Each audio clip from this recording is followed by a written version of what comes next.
Okay, so look, I think we're going to get started. So first of all, thank you to all who are here. Thanks for coming along. We're very excited to have our guests here today. This is a series in the webinar series session we've been doing over the last couple of weeks and months, especially since the COVID has hit everyone. I do hope everyone's okay and safe and sound wherever you are, Australia, Southeast Asia, North America, Europe, wherever you're sitting today. So look, just a little bit of housekeeping before we get started. If everyone wouldn't mind raising their hand, just so I can make sure everyone can hear me. So if you're an attendee, can you raise your hand? Yep, okay. Everyone can hear me, that's wonderful. Thanks, guys. And as we go through today, so there's a couple options for you. We're gonna have two poll questions during the presentation by Paul as well. So there'll be a couple questions to answer.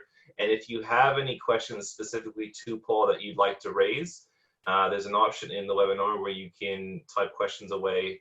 Now we'll try to get to as many as we can at the end of the session, obviously time permitting. But yeah, if you have anything you'd like to dig into or you'd like to ask Paul or myself, feel free to type away and we'll get to those when we can. So let's get started.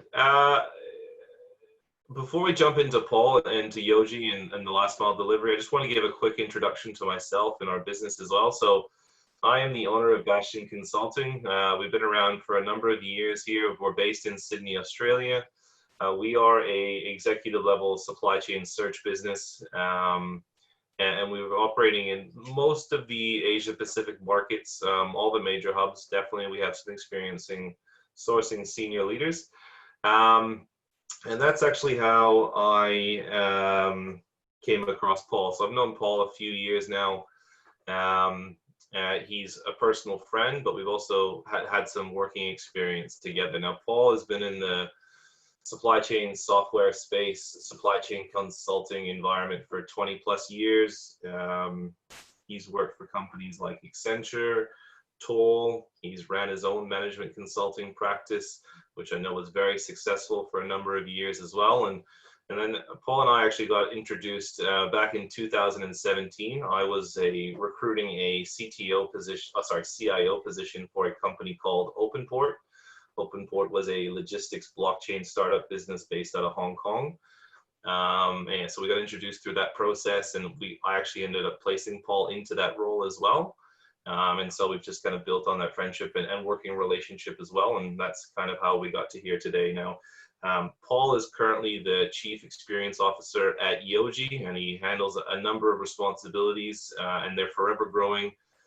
Those responsibilities include product strategy and design, pre-sales support, customer onboarding, and program management across a variety of customers and industries that Yojee services as well. So I think we're all here to hear what Paul has to say in regards to trends, the last mile delivery, how they're coping with this existing time, and how some of the benefits that this tool can bring to the market as well. So without further ado, I'd like to pass it on to Paul, and I'm interested to hear what he has to say. Fantastic. Thanks, Tony. Thank you for the intro. I think Tony told me beforehand that most participants leave within the first 3 minutes of a webinar. So I either need to do this really fast or have some great content up front. But welcome, everyone. I think we should just kick off and let's go straight to the next slide, please, Tony. Up too far. So I tried to structure this deck in a way that we can talk to not just last mile, but why it matters, and some tips and tricks around what we think you could do to master it. And if you stay with me to the end, at the end there's a link to a free trial to use our product for 14 days, which is a way you can trial using the Yojee platform to enable last mile logistics as well. Thanks, Tony. So I think, I'm assuming that of the participants, most people will understand what is last mile, but for those who have joined who don't, we think of it very simply as the distance that must be spanned to move a product from a DC or from a shop, if you're running an omni-channel, or from any other location to a customer, so a restaurant, it could be from a car wash, spanning that service to get it to your house. Some pretty common examples that you should be aware of would be like Amazon or Uber Eats or Deliveroo, which have come to prominence in the last month, Coles or Woolworths online, and then, you know, across the fashion brands, Iconic, you know, ASOS, and there's a million others. And I just want to, you know, sort of, you know, prefix this whole program around why it is so difficult. So in Australia in particular, last mile is not cost effective. We don't have the delivery density that you have in a New York or a London. Traditionally, people are not at home, they're in the office. So the availability for receiving deliveries is a problem. We have very high expectations around deliverables. So, you know, we want us delivered today or yesterday. We have tight delivery windows. And the biggest problem for the companies who are doing it is redeliveries. So if you have to deliver a parcel where you're making $1 on or $2 on, and you've got to deliver it 3 times, you can lose money very, very quickly. So that's kind of the way I look at what is last mile. Thanks, Tony.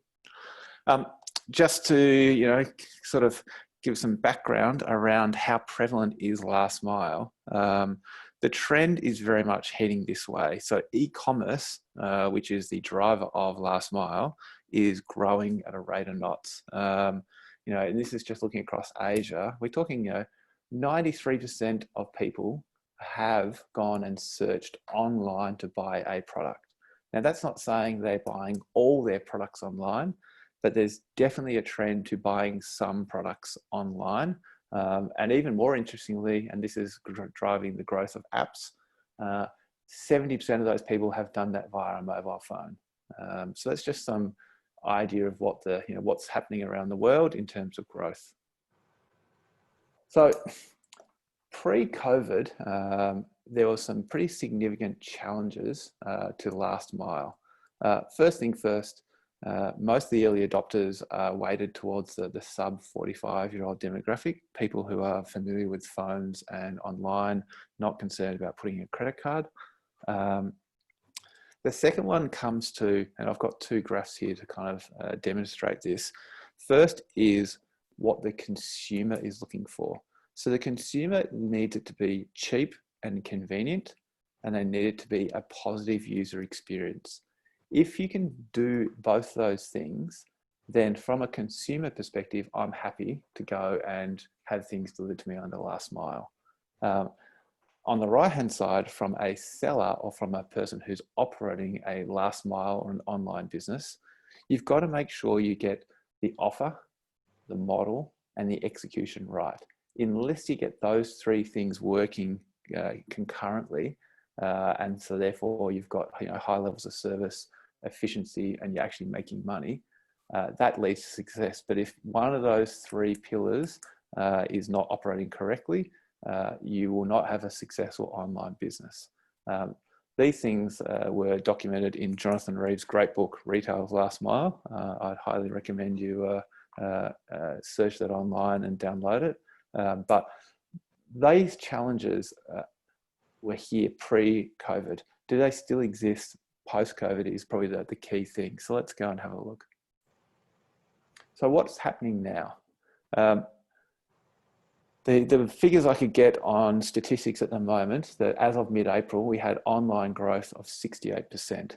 I think you'll find if you look in the past 90 days, that figure would have dramatically increased. So, you know, I'd ask the question, who of the 40 people online today hasn't had a delivery of food, clothes, or furniture in the last 90 days? And this is demographic neutral.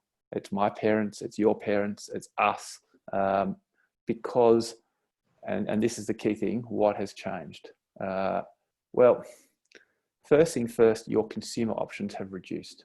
If you want it, you've had to go online since COVID.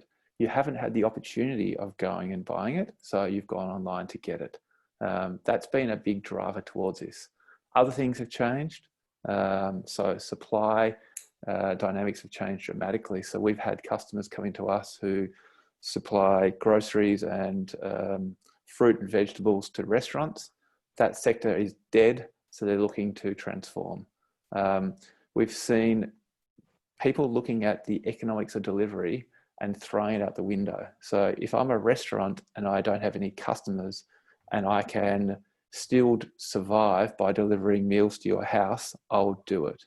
I think as a consumer, our customer service expectations have reduced. We're just happy to get something delivered to our house, whether it be toilet paper or fresh fruit and veggies, rather than getting it delivered into a certain time slot. I actually think the biggest change since COVID is what I've called here, which is an unattended delivery. So prior to COVID, it was all about receiving at the door, getting a proof of delivery, guaranteeing delivery. Now, the new normal is, if you get a delivery from Uber Eats, they drop it at the front door, they take a photo and they walk away. No signature, no contact. I can't emphasize enough how important that's going to be in changing behaviors going forward. The other one is there's some challenges to the established norms. So the aggregators of the world, the Uber Eats, the Deliveroos, are being challenged by people who are looking at the incredibly high cost to the restaurant sector of using these services. Those services charge between 30 to 35% of the restaurants taking on the meal. So I think Tony's got a question for you now. So yeah, so we got our first poll question. So I'll just launch this for everyone. If your favorite restaurant isn't on one of the widely available platforms, do you Google them looking for their website and ordering platform? Do you ring them? Do you order something else from what's available, or do you cook yourself? So we'll give everyone a chance to vote here, and then we'll see what everyone thinks. I suspect you just order something else from the same platform. At least that's what I would do, just based out of convenience, but interested to see what everyone else says. All right, just give it a couple more seconds here.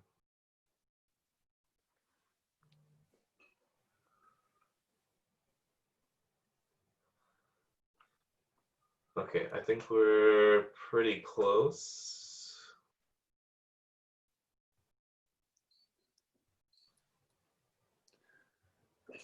Okay, I'm going to end it here. So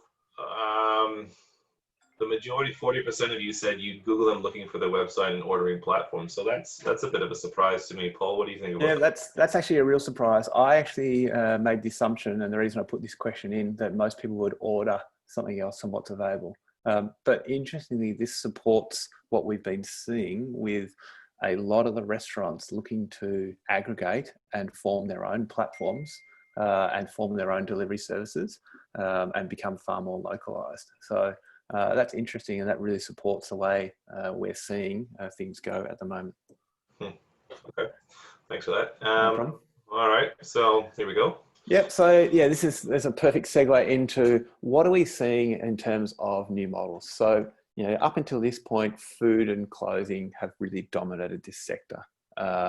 Some of the things we've seen in new models is, and this is just people being creative and reacting to the changes, is one of our customers is a car wash business who, up until pre-COVID, you'd take your car, drop it, sit in the cafe, have a coffee and a muffin, get the car washed, ignore the family for an hour, and then come home.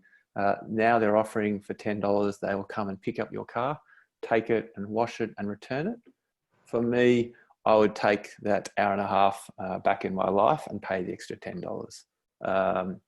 We've seen a huge take up in online training and exercise programs. So if you're running Sam Wood or any of the millions of free tools, I think they're going to be far more prevalent. I think gyms and F45 and these are going to see a decrease in memberships and patronage.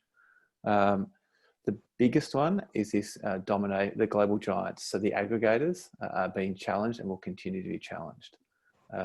We've seen experiences designed for home. So this again is people reacting to not having a restaurant available.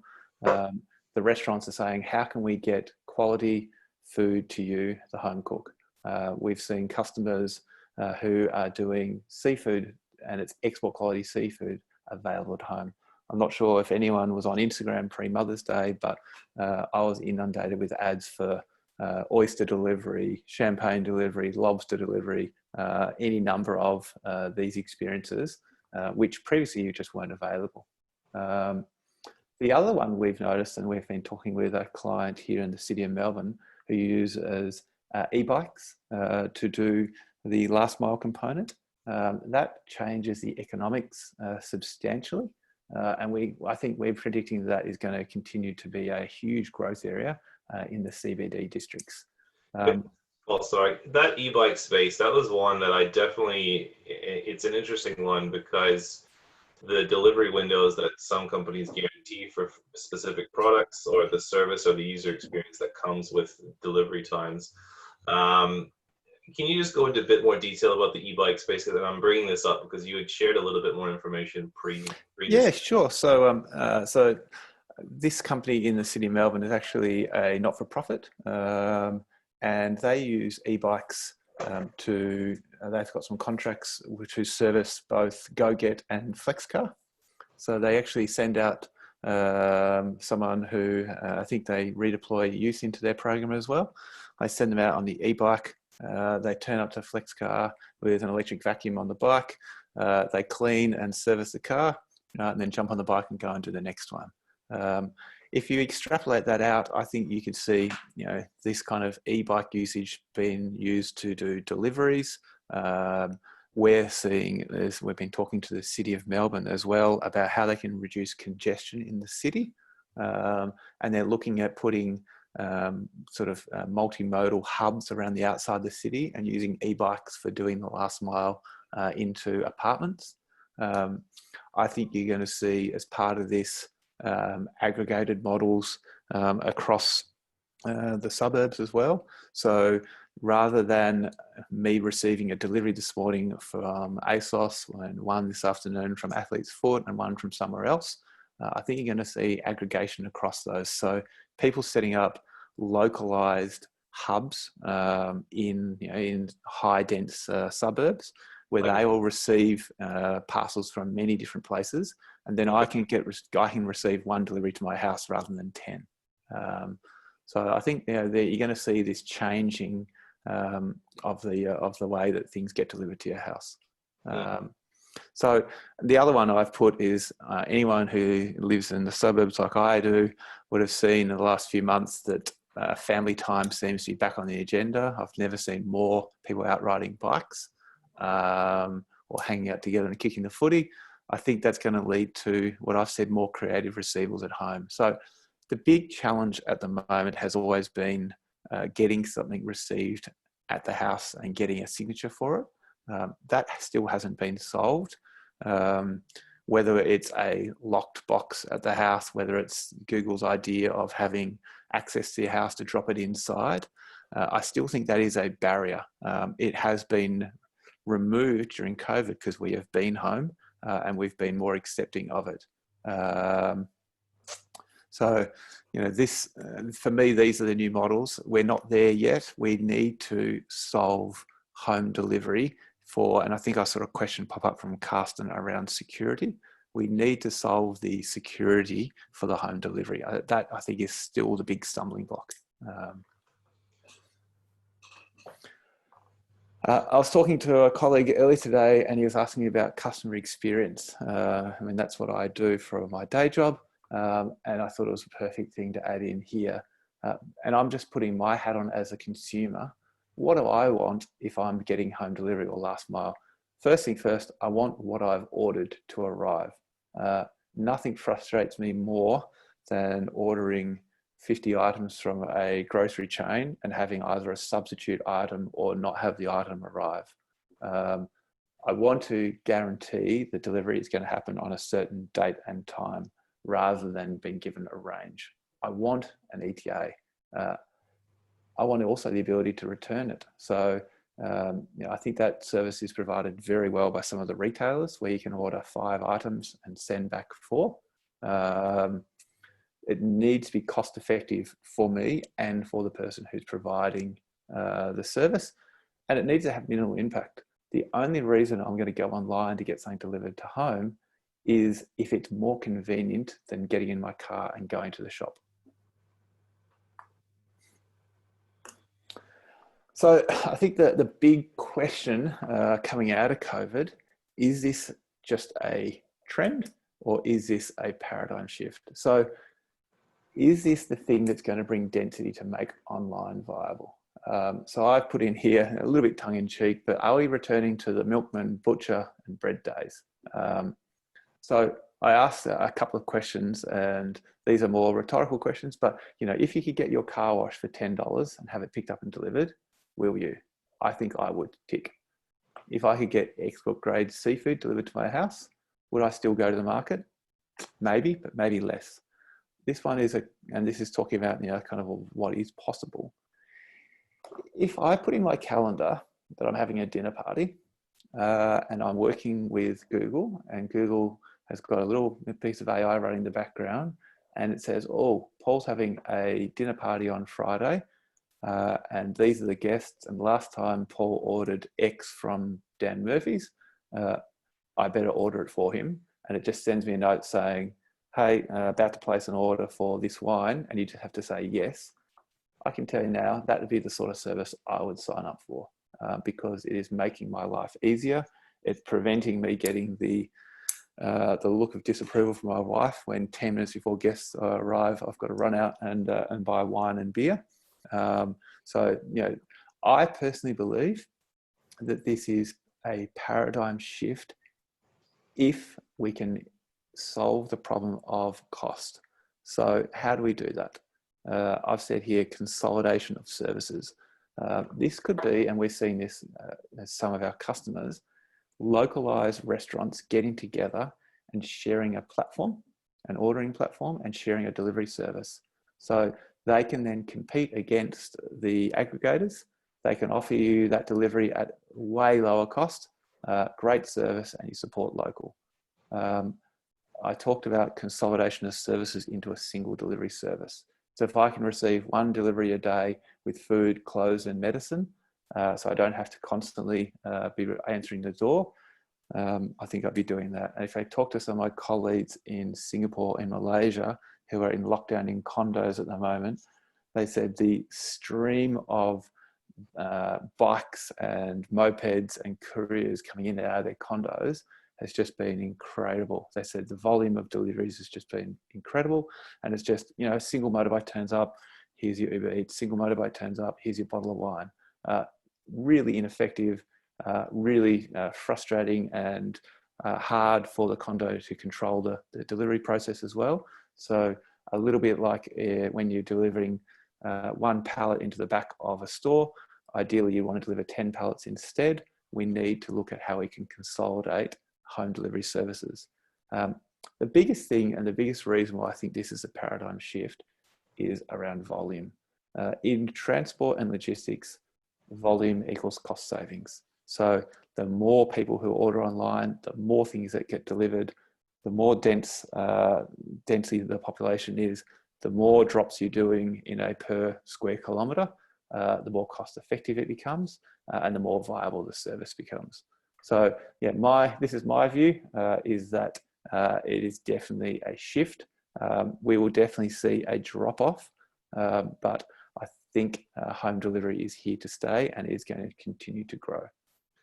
Hey, Paul, do you see, you use the example of the local consolidation for restaurants as well, local restaurants consolidating onto one platform. Is there a tipping point or a metric or a revenue number that kind of can justify doing that? How do you, can you go talk about that? So look, in exploring these platforms, they charge the restaurant 30 to 35% of the cost of the meal to deliver use their delivery service. Then they also charge you as a consumer a charge. The restaurants are looking to take that 30 to 35% and make it 10%. and not charge you as a consumer. So it means I can have the same quality food delivered to my house. The restaurant is viable. I get a lower cost delivery.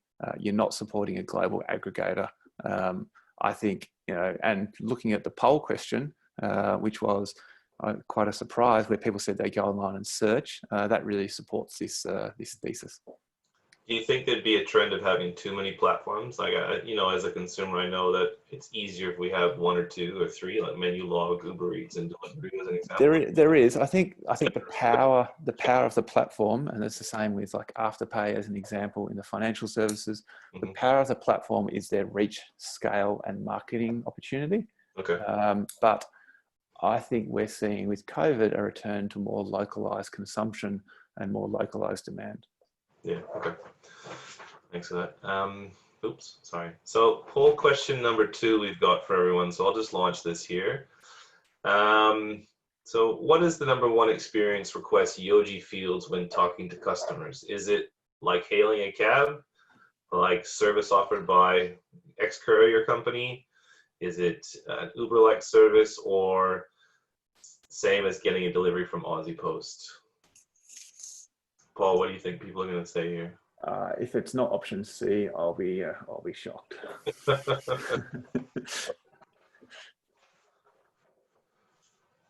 Yeah, that would make the most sense. I agree with that. Yeah.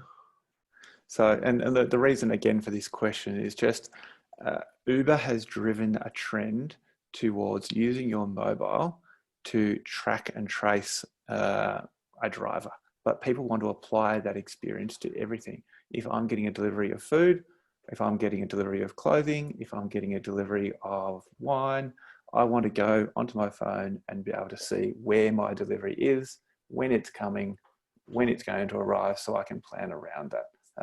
So yeah, every time we engage in last mile discussions with our customers, the first thing they say is, we ask them, what are you looking to do? What are you looking to achieve? Literally, you can almost verbatim quote them. They say, we want an Uber-like experience. Yeah, well, I think you're spot on, because 87% would agree with you that it's an Uber-like experience. So that's pretty consistent then, isn't it? Okay. I'm more interested in the 4% of people who like hailing cabs, but we could probably explore that in a separate webinar, Tony. All right, so that was just a bit about my view and Yojee's view on what's been happening in COVID. Just a little bit about Yojee as well. So we like to go to market and talk to our customers about 3 concepts, which are visibility, accountability, and control. So we believe, looking at these things here, all 3 of these drive value within your business and for your customer, and therefore make you a viable business and allow you to reduce costs and offer a better service. So whenever we talk to a customer, the first thing we ask them about is, how do you control your supply chain? How do you control your deliveries? How do you make your drivers accountable? How do you track your products? And all of these have a revenue and a cost associated. And I think it's a great way to start the discussion whenever we talk to a customer. My role at Yojee, just for people to understand sort of my perspective, I look at what we call customer experience design. So I look at from pre-sales through onboarding, through health checks, and through support. And it's an endless loop. So if one of those areas isn't functioning correctly, we're not providing a good customer experience design, we're not retaining customers, and we're not growing our business. So, I've got a very much a customer-focused viewpoint on, what we should be doing and how we should be driving the business forward. Thanks, Tony. Just a quick one. Across our platform, we do planning and optimization.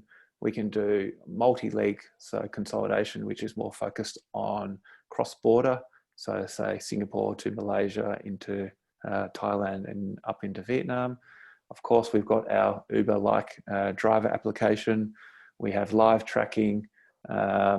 So, these are some of the tools available, and it's all cloud-based if you sign up to the Yojee platform. continue on. And for me, the whole reason for this is to talk about how we are helping. So we have been working with a number of these new models. So partnering with a company out of the UK who offer the restaurants the ability to compete against Uber Eats, and they use their platform for menu management and our platform for delivery management. Is just one example, partnering with the company in the city of Melbourne to optimize the bike deliveries through to you as a consumer.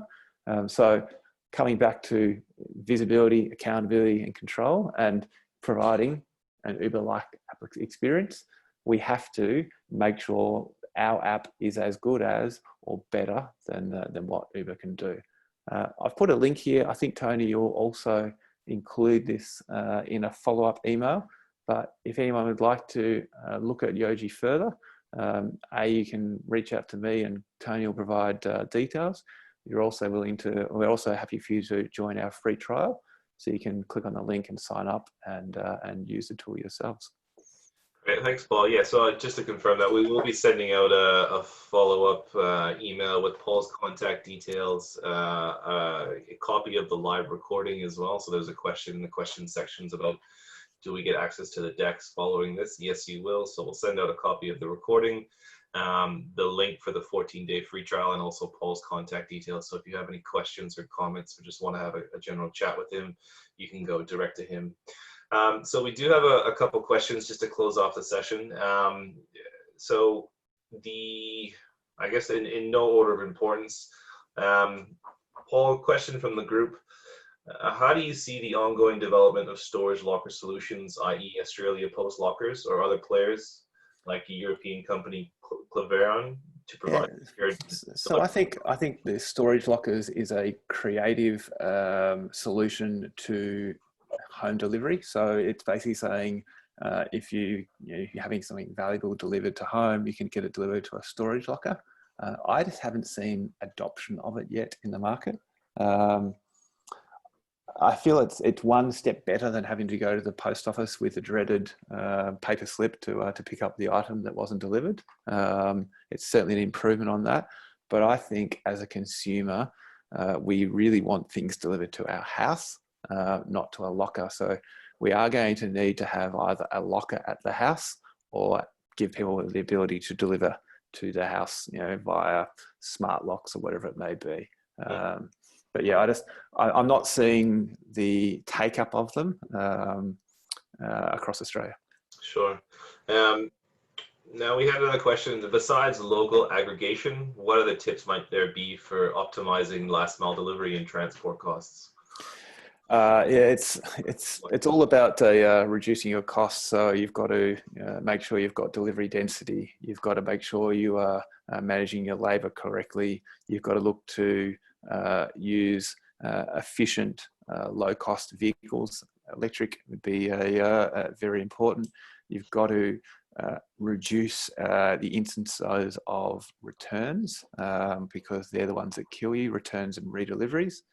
I know that there's a global courier company that has a pretty smart response on their app that allows them to send a notification to the consumer that says we're delivering in 2 hours, and the consumer can actually respond to that and say, I'm not going to be available, can you make it 4 hours or can you replan it? So that means you've got to have dynamic replanning happening in the background to react to that. So there's some of the key things, but I think it's volume and consolidation are the key things that are going to drive this. Yeah, sure. And we had another question emailed into us before the session started. The question was, with everyone at home during lockdown, parcel deliveries have increased significantly and the dreaded left card has all but disappeared. As restrictions are lifted, what challenges do you think parcel delivery and consumers will face? Yeah, it's a great question, and this is why we're holding this session. I think you're going to see a drop of demand, but not a significant drop. So I think a lot of the parcel companies have had to scale up very, very quickly and probably at great expense. I think there'll be a lot of Harvard Business Reviews done on the economics of delivery over the past few months. And I think you'll find that a lot of people have lost a lot of money satisfying the demand. So the challenge will be, as demand drops, how do you come up with a cost-effective model to make it sustainable going forward? Okay, thanks for sharing, Paul. Another question, how do you access different markets? Are you able to charge differently for your clients according to the market development?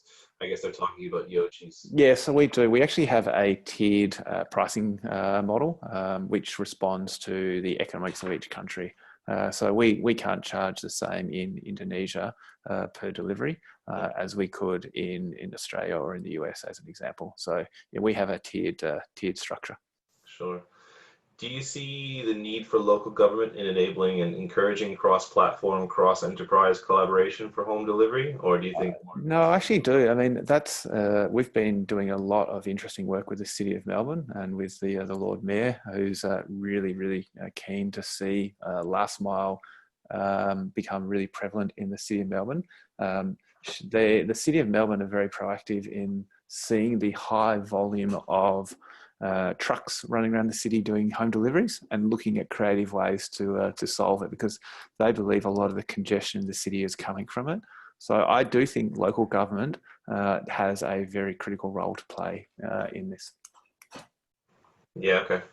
So look, just conscious of time, I can see a number of questions coming through. We're probably not going to get a chance to answer all of them. I have one in particular I'd like to finish off with Paul too, but for those who are asking questions, what we will do is when we respond to you individually with all of the information about the session today, we'll put your questions in there, and if Paul, you and Paul can have a discussion about that after as well. So apologies. We won't put all yours, but we appreciate the enthusiasm, and it's great to have that involvement from everyone here.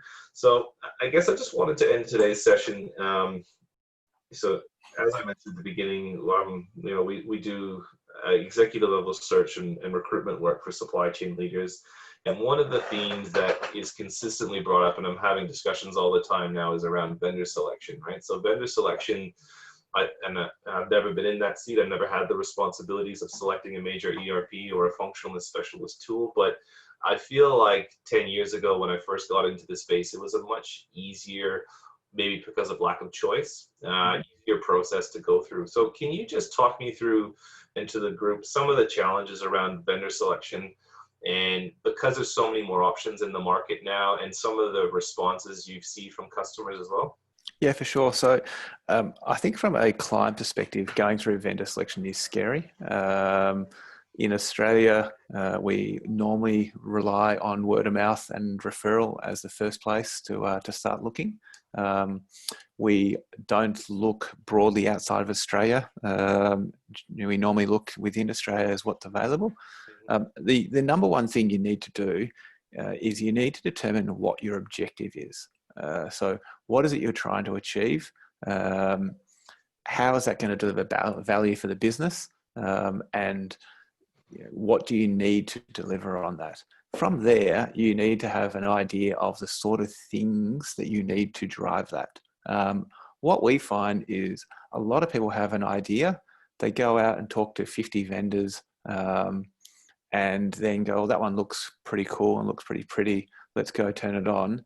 And haven't thought about how they're going to get value out of their investment. So that's why we have come up with this visibility, accountability, and control.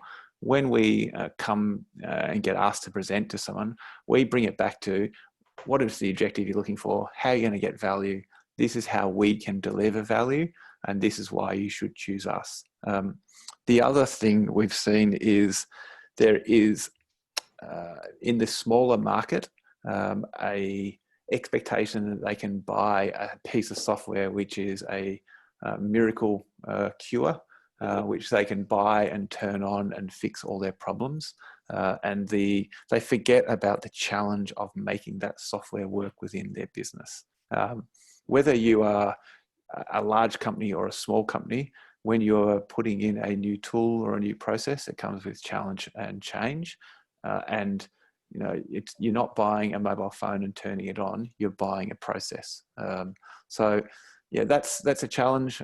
We like to, when we go through the sales process, we like to guide our customers through it. We've got some really good questions. We ask them to put the question back on them so that they understand what they are buying, because otherwise you end up with a situation where the customer thinks they're buying one thing, they get something else, and then that project gets a bad name, IT projects get a bad name, and no one is happy. Yeah, okay.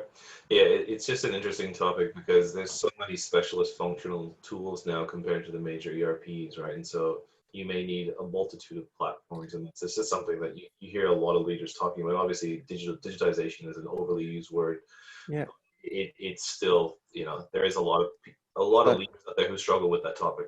so one size fits all, I just don't think exists. I think you need to have a couple of key pillars that you buy software around, and then what you really need as a large company is a really good integration strategy to tie those systems and that data together. Yeah, okay. Look, so just again, conscious of time, we've been here for about 40 minutes. We're going to end it here, everyone. So thanks for all who have attended today. A special thanks to Paul for investing into doing this with us. I really do appreciate it. And again, for everyone who's here, you'll be getting some content from us over the next hour or two into your email address that you've registered with. And if you have any further questions about Paul or the Yojee's capability, and I highly encourage all of you to check out that free 14-day trial as well. Take a look at that. And yeah, thanks again, everyone, for coming, and enjoy the weekend. No worries. Thank you, Tony, for the opportunity, and thank you, everyone, for attending. It was good fun. All right, cool. Thanks, guys. Take care. Thanks. Cheers. Bye-bye. Bye.